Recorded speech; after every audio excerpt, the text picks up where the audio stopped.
রাখছেন কোন খেলোয়াড় যদি মাঠের ভিতরে পড়ে যায়, যতক্ষণ পর্যন্ত রেফারি পানি নির্দেশ না দেবে ততক্ষণ পর্যন্ত আপনারা কেউ মাঠে অবস্থান করবেন না। প্লিজ রেফারি মহোদয় যতক্ষণ পর্যন্ত বলবেন পানি নিয়ে আসেন মাঠে ততক্ষণ পর্যন্ত আপনারা যাবেন না। প্রয়োজনে এখানে আমাদের স্পেশাল ডাক্তার সাহেব রয়েছেন, ডাক্তার সাহেবের কাজ নেই, একের পর এক বাধা চাওয়াচ্ছেন। ধন্যবাদ জানাবো আমাদের ডাক্তার মহোদয়কে। আপনারা জানেন এলাকাতে নাম্বার 9 চমৎকার ভাবে আরোপ করা ওখানে সোহাগ ওখানে দেন, ওখানে হাত দেন।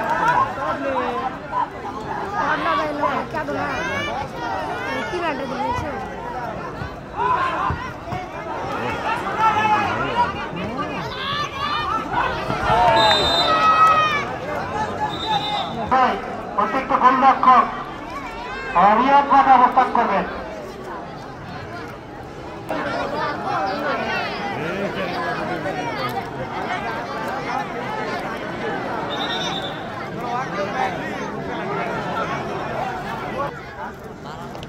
আমি তো বারবার খেলার শুরুতে আপনাদের বলেছিলাম কোন খেলা পরিবর্তন করতে চাইলে আপনারা আমাদের কাছে আসবেন, তাহলে হট্টগোলটা বাজে না।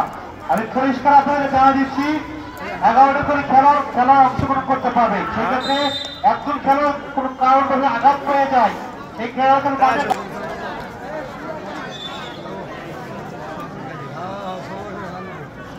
মানুষ আছে খেলাটাকে লেখন অবশ্য মানবাজ তৈরি করছেন সুপারে আগামী শনিবার। সে কথা পরে আসছে খেলাটাকে রাজীব ছেলে ক্যাপ্টেন কি করবেন দেখা যাক। রাজীব স্বার্থ করেছিলেন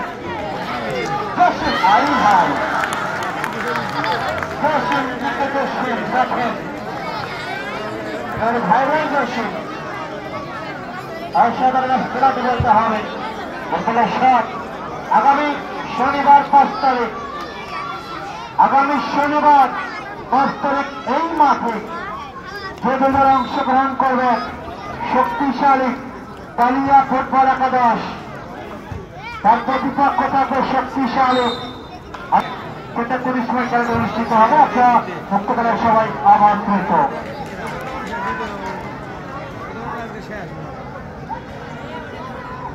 আমরা রাজীব এমন থেকে আপনার নাম একাছে দেবেন।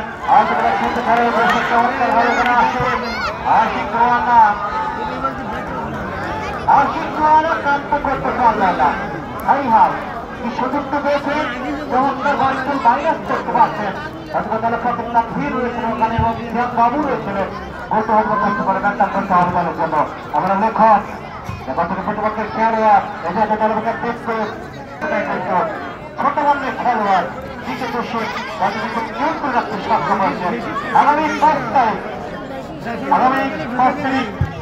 টুর্নামেন্টে খেলা অনুষ্ঠিত হবে আগামী শনিবার। আর টুর্নামেন্টের 5ম ম্যাচ অনুষ্ঠিত হবে শক্তিশালী কালিয়া ফুটবল একাদশ।